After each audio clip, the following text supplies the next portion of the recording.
So welcome everybody to this event. It's very sweet of you to have come, and it means a lot to sort of share this moment together.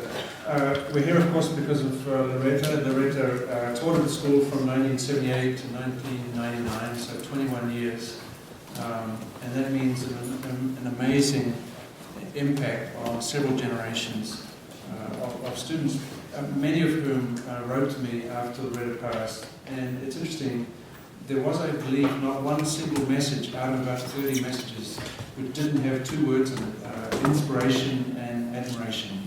It seems like you cannot discuss Lauretta without these two words. And more than that, the word inspire and admire came up again and again and again. So it's almost somehow very, very important. And of course, quite often the word beautiful. And the word beautiful was used as a physical attribute of Lauretta herself, as intellectual attribute and emotional attribute. But again, it flowed very, very easily. So this was some kind of beauty that was inspiring and produced admiration. And the tenderness of these messages, as you know, in a school is like a microcosm of the city, so there really are people being born and dying and getting hurt and getting injured and having great success and great failure, pretty much endlessly. So in the middle of all of that, one cannot help but notice the extraordinary tenderness that arrived in these notes from alums in the days after Lauretta passed. But in the end, all these notes were, of course, about the beauty of the mind and the beauty of the voice, and of course Lauretta's voice can never, ever be duplicated. There was something very hazy about this voice, but hazy in a very precise way. And I think this ability to be precise in the haze, or the confusion of haziness and precision, is very much Lauretta. It was, of course, very, very evident in the work, in the atmospheric watercolors, where atmosphere itself was the subject of precision and a kind of a haze. To say it another way, Lauretta was a real expert in atmosphere. And if you think, of course, about atmosphere in some ways gives birth to architecture.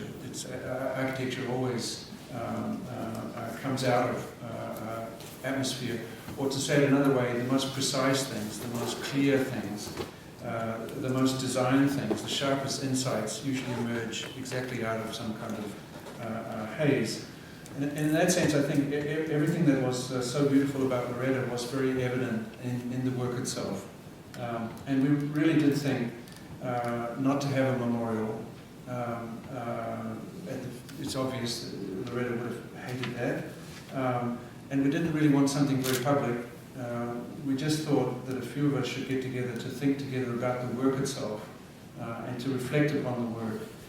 Work that will keep us thinking for a long time, and so not to sort of, as it were, summarize, but in a way just to, a few months afterwards, continue the reflection about the work. And I'm really thrilled that we have three great colleagues of Lauretta and her work to reflect upon her work. Barry Bergdahl, of course, Chief Curator of Architecture and Design at the Museum of Modern Art. George Rinaldi, Dean of Architecture at City College, and has just curated a fantastic exhibition of Lauretta's work called Clear Light, the Architecture of Lauretta Vinciarelli, which is up, I think, until May 25th. And I think it's incredibly eloquent, even especially from the organization into the square, and the clarity with which this work is laid out brings this particular blur in the work into focus, as it were.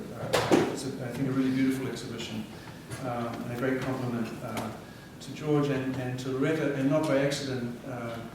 George was working very closely with Lauretta during the last few years on this show. The show was never intended as a kind of memorial exhibition. It was a collaboration between George and Lauretta, and they spent hours and hours thinking about which image would be the right image. And I think it's in that spirit that to understand that exhibition is very much a living, active project of George and Lauretta, as distinct from a kind of closing note or ending note. So it's really great that George is here, and I was very proud of the fact that I think Mary McLeod and Ken Frampton from our faculty were part of the celebration of the exhibition, a much more public event and what we thought of for tonight.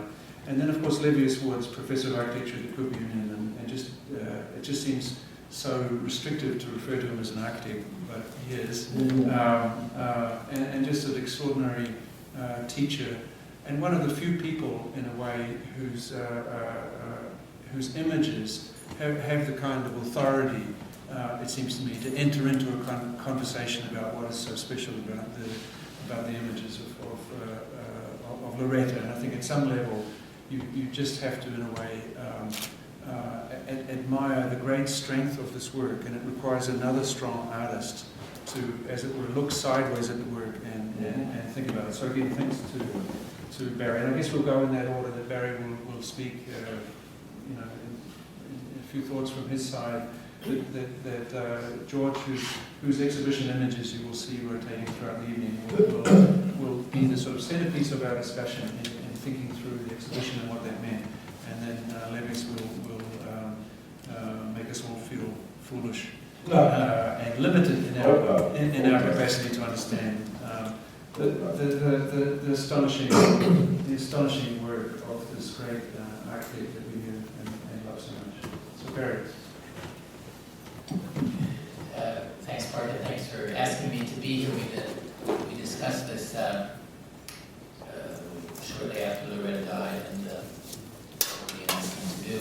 And then, you know, inevitably one puts off getting ready for an event like this, and I suddenly realized that it does seem to me that Loretta's work is not something one speaks about, one is just in its presence, so it's extremely difficult to speak about it, and it made me need to write something down, so as not to be totally off the point. So I did it this weekend, so maybe it brings something of the weekend with it. It seemed a perfect time these days to remember Lauretta. Not only has enough time passed that we have begun to absorb the sadness of her loss, but the weather these past few days has come as close as the real world can possibly provide to the quality of light. Iridescence, she called it in an exhibition at the San Francisco Museum of Modern Art in 1998. That light that radiates from the sheets of paper she patiently coaxed into absorbing an entire world of architecture.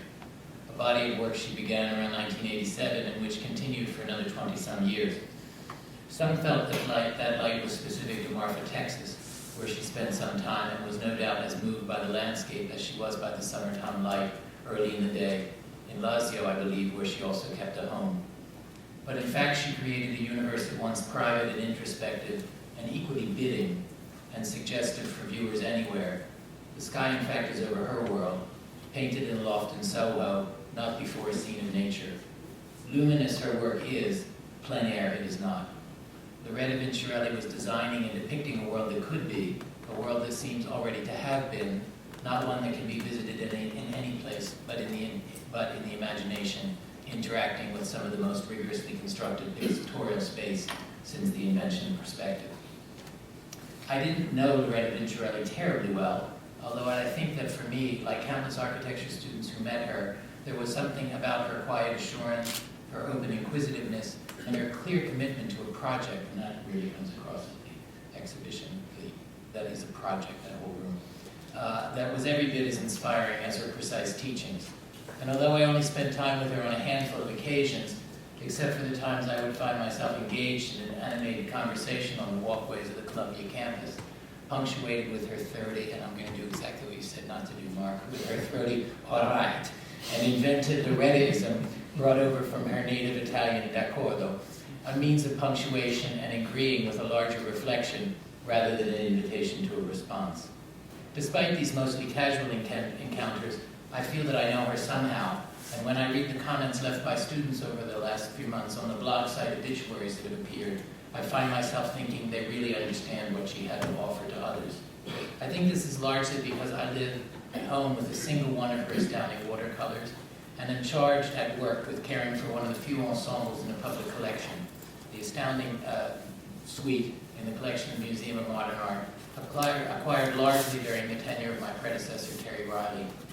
Both of us came to know Lauretta at Columbia, where she taught for many years, after 1980 when she arrived in New York. There she stood for much that her watercolors continue to proclaim when encountered in person. And if anyone in this room has missed the current display movement at the City College Gallery, it is up, as Mark said, through the end of May, and it's probably the best investment of time to think about Lauretta that you could possibly invest. It's really, really very, very beautiful and poetic and incredibly, I was just there again, and it's extraordinary how in a suite of drawings one can move from a real place in the desert, or so it seems, to a space suspended in the last images in color and blue light, and even cold suspension. Quite amazing, quite moving. Like her teachings, these drawings are at once lyrical and uncompromising, expressing the highest hopes for the practice of architecture as something that might have the capacity to create spaces for the mind and spirit to inhabit, whether literally or through shared imagination of artist and viewer. And I think actually it's quite important, maybe we can talk about this, but there is very much implied in interaction. These are not images that that are not meant to exist when we're not there almost.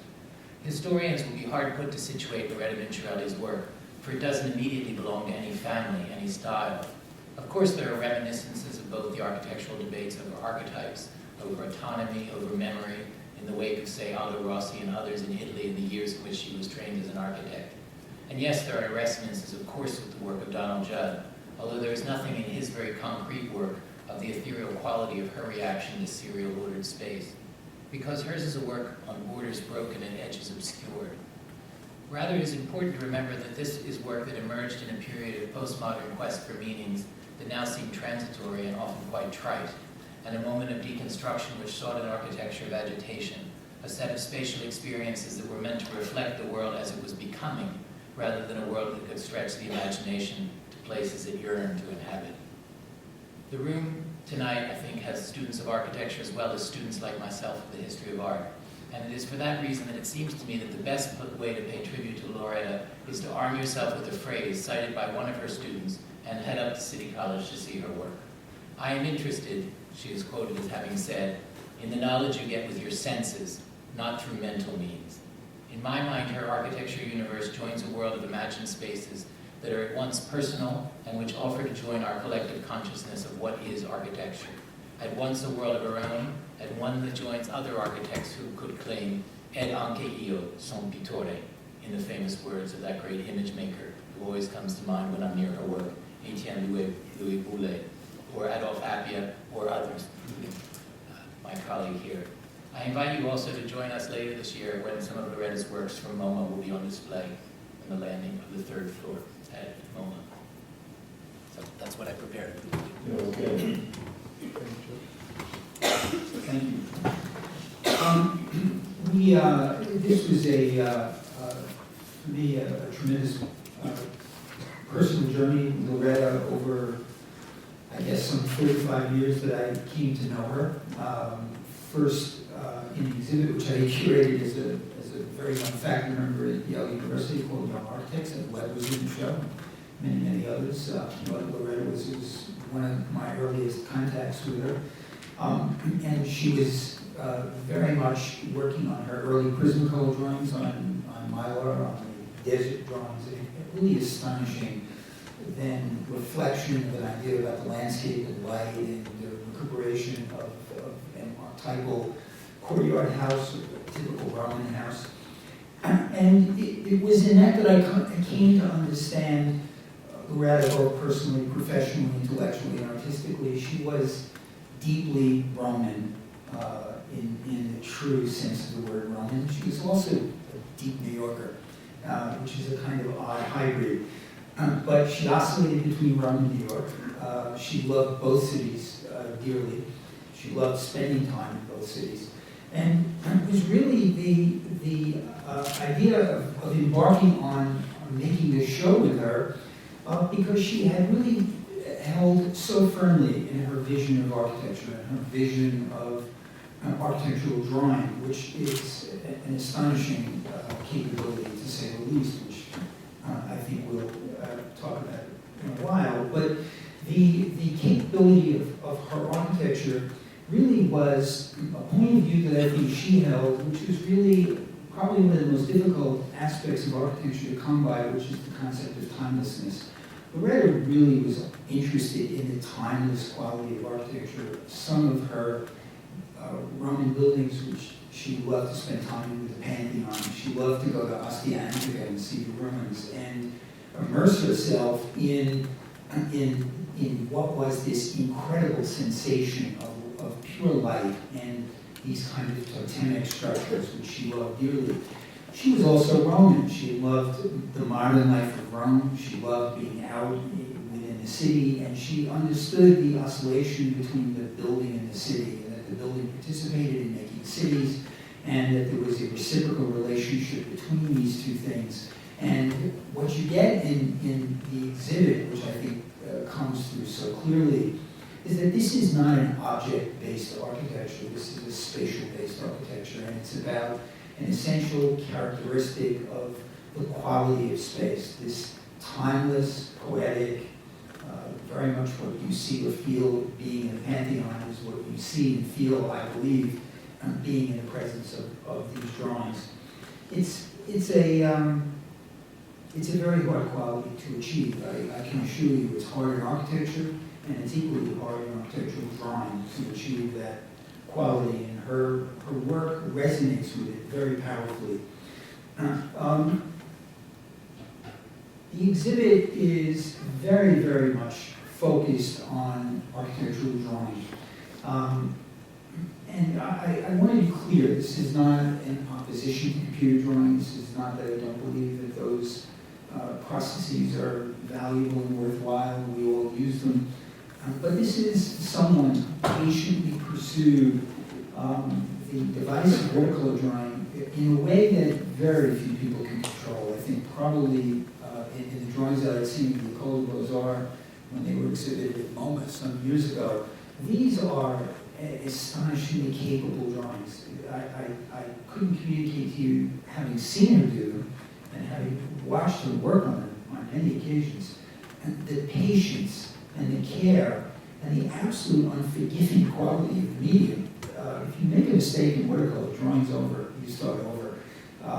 These are drawings that were layered with dozens and dozens, in some cases hundreds of layers of wash, applied patiently until the absolute perfect quality of light is achieved.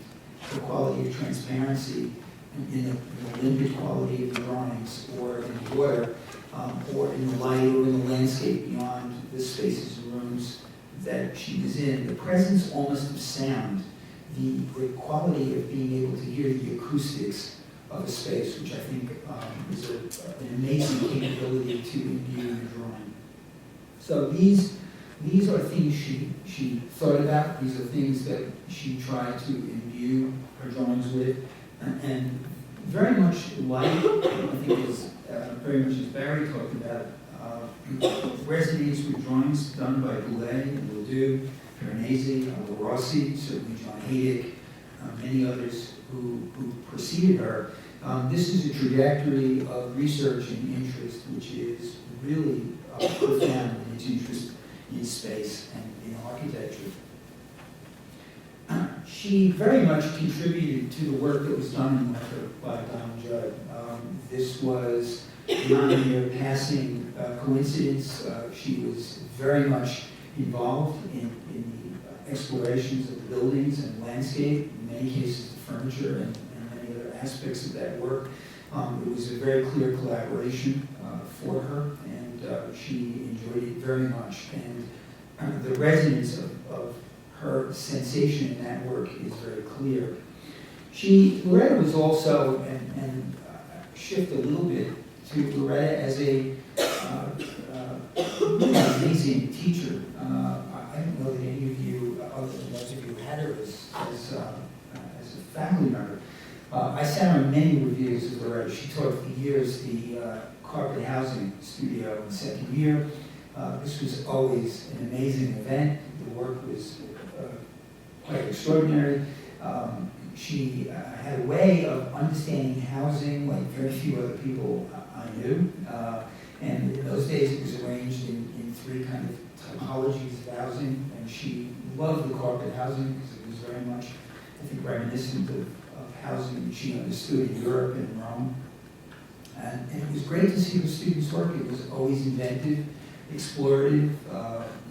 She was very much interested in meaning. and what the architecture meant both as living situations and as social space. So it was always incredible, and certainly when she came to reviews, for me, she was always a powerful contributor. So I always watched the light in her students' eyes. They really enjoyed her. She was a very powerful teacher, and yet very patient and caring one allowed students to find their way into the work as best they could, but certainly held up very rigorous standards in their ability to complete and finish their work. In the end, I think that Lauretta very much holds this position of kind of an eternal sense of architecture and a timeless sense of architecture that architecture has always been and will always be. It's a very odd sense of space, very much the way Louis Kahn could put that sensitivity or sensibility in a building, which is not easy. And I feel that sensibility is very much in her drawings. She was disinterested in the fashions of architecture. She really didn't care to be immersed or embedded in any one of them. She felt that she had her place and her sense of herself in the world of architecture and enjoyed being in that place very much. She felt very comfortable residing there. The exhibit for me, and I think for our school, is a real testament to the elemental power in her work, her strength of vision, and very much in the integrity in the pursuit of architecture, as I know very few people are able to bring to bear on the art form. So for us, it's been a remarkable event to have this work at the school. I think that she represents also in the field that as a woman in the field of architecture, it's an extraordinary achievement, to say the least. She upheld her end all the way through as a faculty member, as a teacher, as an artist, and as an architect. So we're very happy to have the show at City College, and we're happy to work with Mark on the show and both of these events. Thanks, George. David? Oh, yes. Well, after hearing these remarks from my colleagues, which were very revealing, very thorough, and very incisive, it's always hard to be the last, in a way. So I think rather than, cover the same territory, I'd like to mention a couple of things that I perceive about Lauretta and her work. Let's start with the question is, why did she make these drawings as opposed to pursuing building commissions? She did. One of the her last works was working on the house in Italy, in her family's property, which she devoted an immense amount of creativity and attention to with her husband, Peter Rowe. So she was interested in putting things together with materials other than paint and paper. But she devoted the majority of her energy throughout her life to making these drawings. Now, why? She was someone who had the capability to make very fine buildings. Why did she do that? I think the reason is, and this is my estimation, is that she really was a utopian. She was someone who didn't want to compromise a kind of her idea of an ideal architecture through having to work with buildings. I mean, let's face it, if any of you know my work, then you can say, oh yeah, he's talking about himself.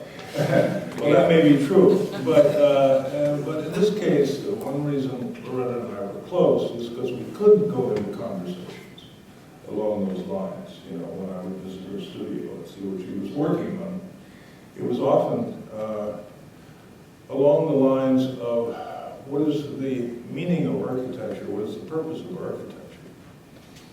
And she and I had very different ideas from a formalistic point of view. Anyone who knows her work of mine You see that. But that wasn't the ground we met on. The ground we met on was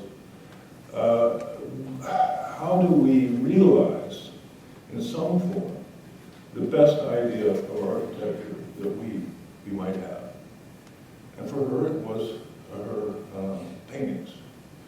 Watercolor drawing, painting, it's a kind of murky area from the standpoint of the medium and the media and so on, but they were basically paintings. She very much painted like an old master. I mean, George mentions layer upon layer of wash, which is what she did.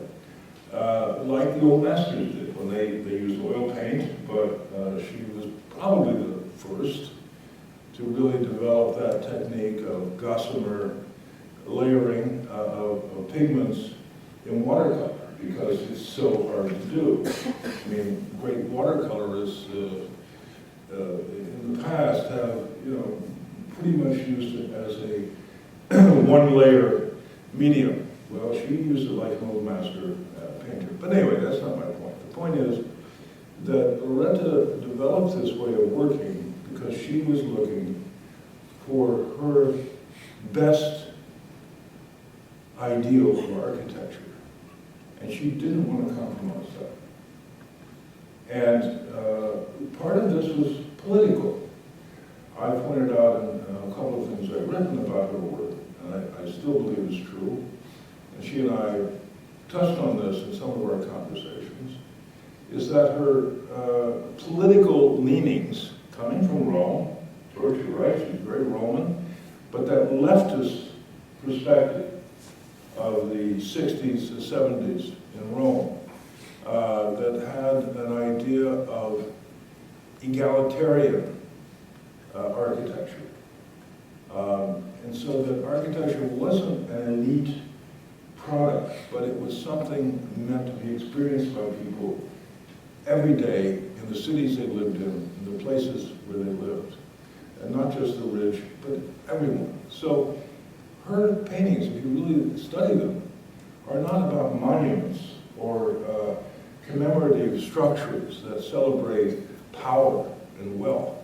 They're really more infrastructural. They have to do with a kind of infrastructure of some kind that it underlays a whole culture, a whole society, which was her ideal society.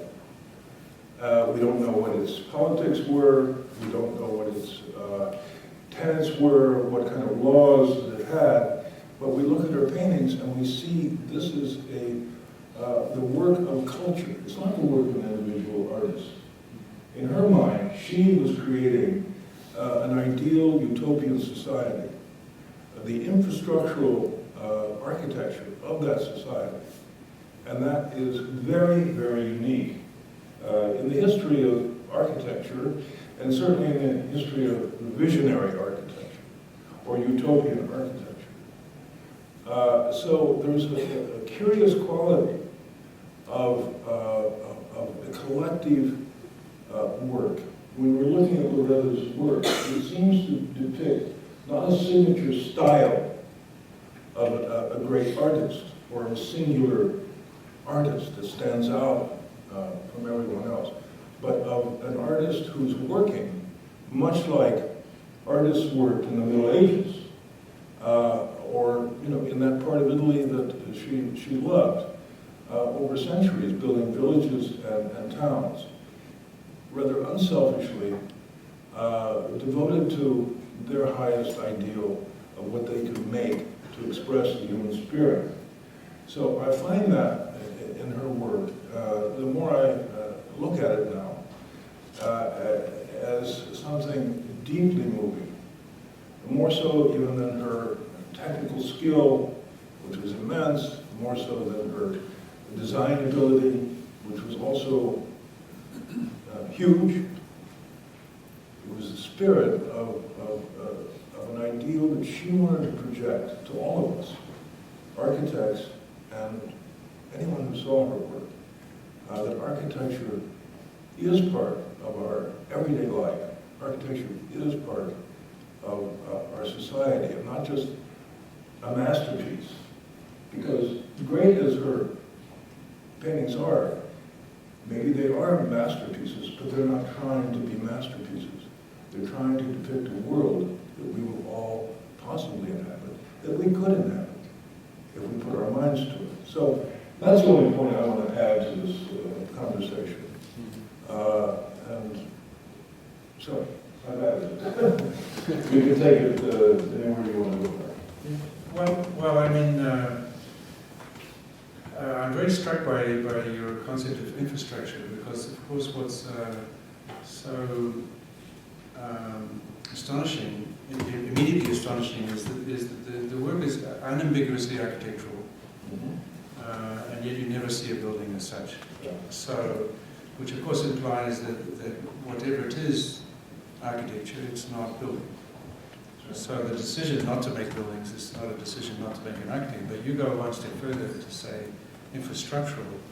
So you even credit the work with a kind of more physical, foundational layer, right? It seems to me that's a very different reading of the images, to say that the physicality of the building gives way to the ephemerality of the light.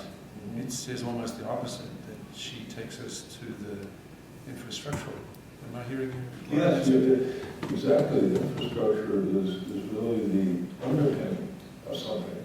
Right. You know, I mean, when we hear politicians talk about infrastructure, they talk about bridges, roads, and all those things that we need to glue together, our human landscape and all of those objects that we place on it. But in Loretta's case, if you really look at her paintings, they depict, as you point out very correctly, not buildings, but a kind of architectural landscape that implies there's something else. In other words, she's not showing us everything. She's not showing us everything that exists in this world. She's showing us the kind of underpinning of a world that could exist. And we think, we can think of catacombs, Istanbul, we can think of all kinds of infrastructural projects that existed in Byzantine and Roman and ancient times, maybe even more recent times. But here she is really not showing us the ultimate product of this culture.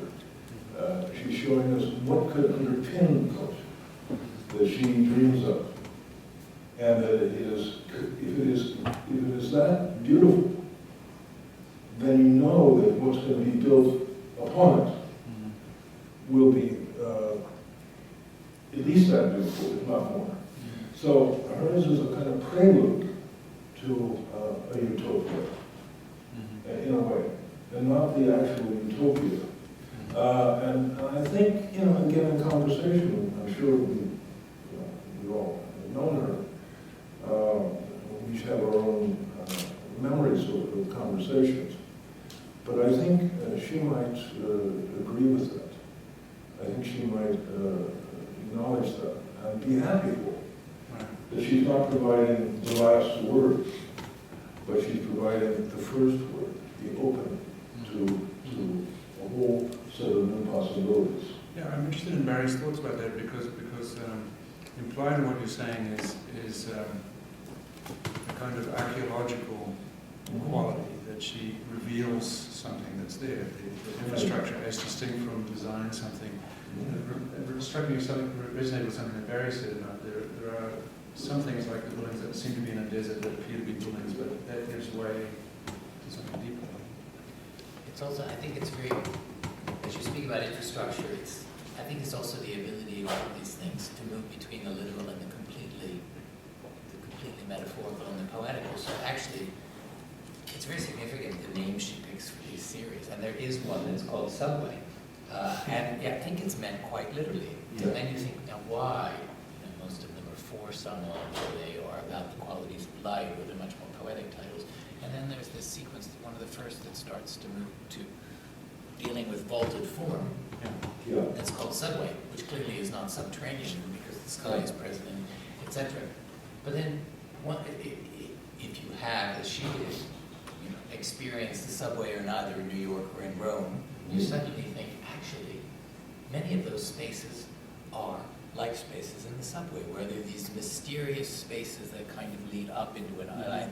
Some light manages to find its way down, and there's a suggestion that there might be a whole nother realm of, and that's what so I think seeing them, thinking about this, looking at that beautiful book that was done up at Harvard, and then going to see the incredible sequencing at City, and also thinking this is somebody whose two prime activities with architecture were creating this world of watercolor, but also teaching. I think the Boulez comparison holds up again, because I think that those drawings are actually also a kind of a vocabulary for architecture, and Loretta's. A kind of vocabulary, a sort of almost a primer of a whole world. Boulez was very much doing it in 18th century terms, trying to create an encyclopedia of architecture, but there is almost a primer of how you might make architecture, either poetic or pragmatic, out of all sorts of spaces, effects, places for the imagination that are. The interesting thing is, one thing that I think makes Lauretta stand apart from most artists is that I don't find there a signature style. In other words, she hasn't come up with a set of forms that, architects that we might think of have done, which you say, oh yeah, that's so-and-so, that's so-and-so, that's so-and-so. In a sense, you look at the forms that she's used, and you can't say that that's Lauretta Vinciarelli. You can, because the style of painting, but not so much, if you look at just those images that are up right now, they are not a signature style that she was looking for. She was using a kind of vocabulary, not to, as a means of identifying herself within herself or to others, so much as to try to, again, lay the foundation for a world. You really do see Lauretta, if you see the shaft of light in the Pantheon, and you know how much time she spent enjoying that room, and how the light, and how the hole traversed the geometry of the shell, and how it worked, you can see the subway in there, and you can see the sense of certainly of infrastructure that occurs in those cities. And she loved Ostia, and she loved the pathways and the foundations and this kind of elemental and eternal sense of it. And there is very much the kind of archaeology that she appreciated embedded in that work. And it time travels, definitely, because you can see it archaically, you can certainly see it as modern, as infused as you would say in the infrastructure of the subway. And it's that quality that she could be in both worlds, that she loved being in New York and the hustle bustle of downtown and being active in the city and enjoying it, but she also loved 2,000 years of history, and the memory of that was very evident in her work. I was struck by the Pantheon example. I remember maybe we had lunch one day in the plaza directly there, and the Pantheon is of course less than it was meant to be and more than it was meant to be. So even as a building, it's not a model of a completed structure. It has certain qualities that are dreamed of in this work. The Pantheon itself has those qualities because it's not quite what it was meant to be. Yeah. So it's kind of core. In some other core. And when you mentioned Istanbul, I was thinking of those reservoirs that lay hidden for a long time. But all that we're saying, and I just take it for granted that we don't understand anything about this work, by the way. We will speak for a few more minutes about this, and the name of Lauretta will appear again and again. And we are, of course, trying to understand this work, but I take it as a given that we will not in any way understand the depth of this work. And that's precisely why we are talking about it, is that it will always exceed our abilities. But it does so by getting rid of some standard assumptions very fast. Because if, for example, as you say, that these drawings reveal something rather than construct something deep and infrastructural, then it creates a kind of paradox out of our normal understanding of drawings, because here is somebody who puts more layers into the drawing than anyone else, and all these added layers are there in order to reveal something. So it's like adding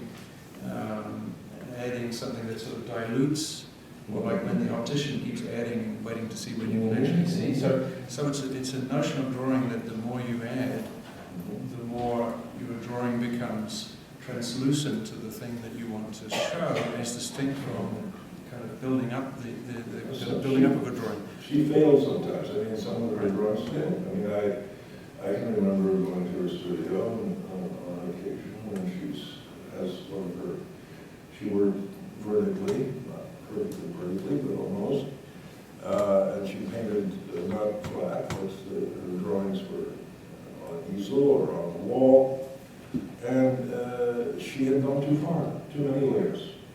You know, I mean, in other words, there is a very fine distinction there between enough and too much, you know, and she failed. You know, I mean, everyone who makes anything, let's just say someone who draws, knows the experience of just pushing it too far. You know, it's just too many layers. It gets murky.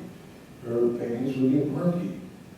And they would lose their luminosity, you know, and she just pushed it too far. That's the risk. If there was no risk that she took, then, you know, there would not have been the great victories that she achieved. But the risks were part of it. Well, I think she set up the risks, and the fact that so many of the compositions, you know, have a part in water and a part not in water. Yeah. And so trying actually, while you're moving water around the color and trying to, you know, decide how you're going to find the balance between those two different Well, it's actually interesting that the medium of the drawings changed depending on the landscape.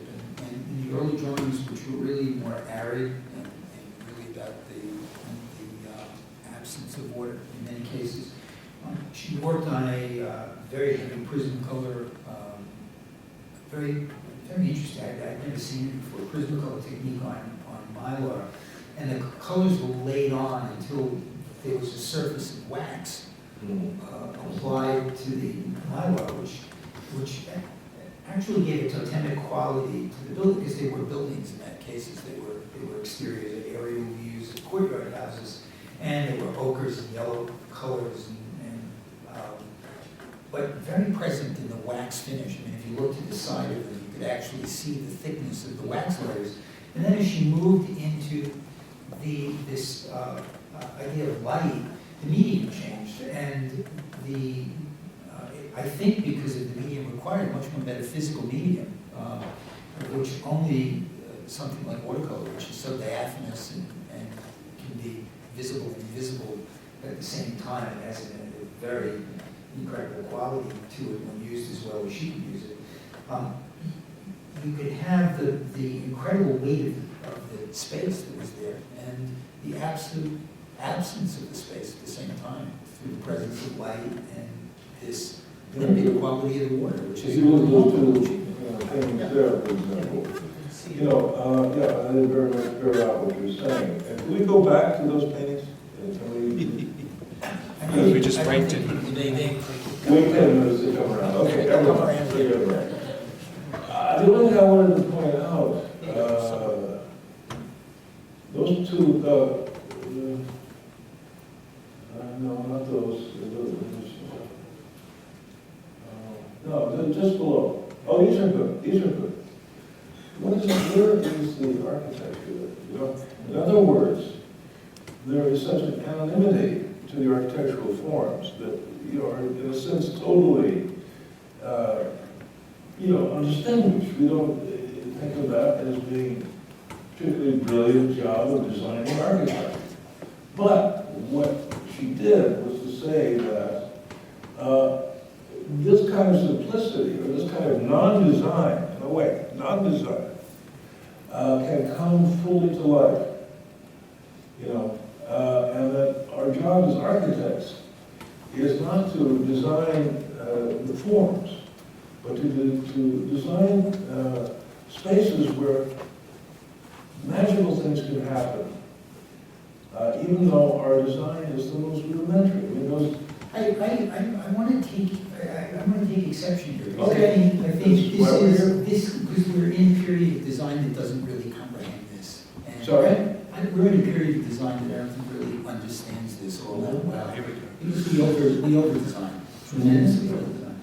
And I think she Well, understood. we're not disagreeing with each other so far. Well, it's not without a presence of architecture. It's that she understood exactly where the opening was and how the opening was configured to produce the characteristics of light. And it's a more reciprocal idea about the space, the openings that produce the light, and the effect of the room itself and its boundaries. There used to be a moment in design education, which was actually, it was a project that used to be given, I remember, called Dominant Void. It was actually an ability to be able to read the void and the form simultaneously and have it flip back and forth. So you understood that you could design the container and the space at the same time, and they each had some relationship to each other. She understood that profoundly well, and it's not without figure, and it's not without design. It's just about something else. What I'm saying. So just to interrupt the polite conversation, I mean, I would disagree with both of you more violently than you would disagree with each other. So, Please. I think the concept of reciprocal is fantastic. It does go it offers a great way to sort of think these images, and I also agree with Beth that we're sort of actually on the same side. What of course, I think what's amazing, of course, is the sort of fundamentalism of the elemental quality. That's to say, there's water in every image, and water is being used to produce the image. So there's a kind of medium and message confusion. But I wouldn't want us to think that that's somehow antithetical to, for example, the computer, because of course Lauretta was also using the computer. And it was, as George points out, her last phase of work was very much about the computer and trying to understand it. And it's quite possible that actually the computer was a medium even more elemental and even more corrected to this quality you're describing, which is the sort of a threshold. And not just simply threshold in the sense of those images as doorways and so on, but it's trying to, as it were, draw the moment that architecture appears. That is to say, or the moment just before it appears. Yeah. So there's no architecture there per se, and yet one has no hesitation and understanding that you're in the presence of architecture. It just didn't quite arrive. So you have the threshold. So that can be quite literally a threshold in the sense of all those images in which the light makes its way to the water, and then in the end the water is. I think her essence in understanding drawing was that it wasn't representation, and I think that it's one of the issues that all of us who work in digital technology, there is the issue of representation versus drawing is I think a very profound problem, and she was seizing upon something far greater, that the drawing was a mimetic device to be able to get you there, and she was using it in a way that I think recalled memory, recalled feeling, and memory sense traces, and a whole other set of devices that is very well understood in painting and drawing, much harder, I think, in digital media, and it's I know something we all struggle to try to have drawing come to that same, or have that come to the same. I agree. Recollection. But I think what strikes me is it makes sense to me that a master craftswoman of We're not watercolor, saying question. but I hate that. could, that's your issue. That's why I raised it. Could, that such a person could choose to work with a computer is very, very interesting, because I think for a lot of the new generation working with a computer, they see the computer drawing as the possibility of an object rather than the drawing of an object. So in a way, there is a possibility of seeing this work as laying another kind of foundation for sort of loosening up and clarifying assumptions about what it means to be an architect. And so, I think I hate that what people might say about these drawings would ruin Barry's daily domestic experience of one of these images. So we have to be very careful to sort of stop talking. my collective one now. But in these images, there lies this question: where does architecture begin? And it seems to me every architect of every generation in every location asks and answers that question differently. So I find that this is why I think that word inspiration was so commonly used by the students, because this is clearly a teacher that never gave the answer, but put you into the position of saying in which way will you announce the arrival of architecture? And I think this is enormously empowering to a young person. Or to even an To old us. person. An old person. Let me just make one small point. The reason I'm looking at these images, and mentioning those in particular, the ones where the architecture seems so incredibly banal almost, and simple to be banal, is because I think there's a political statement here. That's where I started, my utopian take on Lauretta, and also her European, particularly Roman. I called it leftist. I mean, forget all that, because the Italians had their own idea of left, which had nothing to do with anybody else's. And but it was a very ideal kind of society, and like Ars Povera and other movements that were started in Italy that had to do with creating art from the most commonplace kinds of things. I think her idea of architecture is beautifully expressed in those very, very elemental paintings. And it makes a political statement about architecture. We're not using commodities. We're not making saleable objects to sell in art galleries. We're making architecture that is part of our everyday. And that, to me, those paintings are incredibly powerful, not only visually, but in their ideal vision of human society. I think this was definitely part of where that was part of her inspiration. What inspired her to make the paintings? Any last thoughts?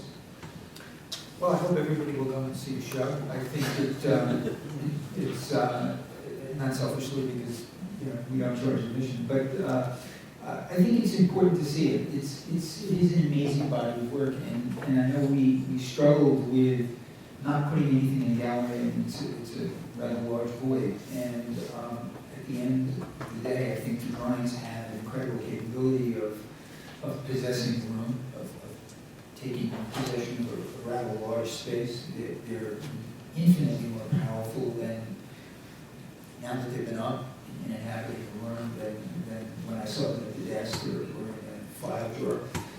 They have an enormous presence, a very large presence. And I think it's a very interesting moment to reconsider or to have an alternate point of view. So, I think that one issue that I think is really interesting to think about and to experience, and is very beautifully done in the show, is that Lauretta did the work in series.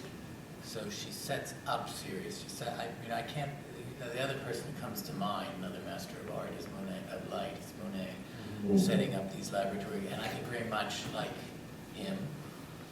These are open-ended series, so it's not a mapped-out project. This group has to comprise these, and so they are numbered. So figuring out what's going on there, and it's not again an intellectual problem. It's the quote I gave you earlier. It's actually it's a problem of sensation, and very as provocative first two drawings, because in a certain way, that's the only time that architecture is presented as an object, and then you're in it. You've gone from this sort of God's eye view of the complex, and you're suddenly in a place that's boundless, it's bounded.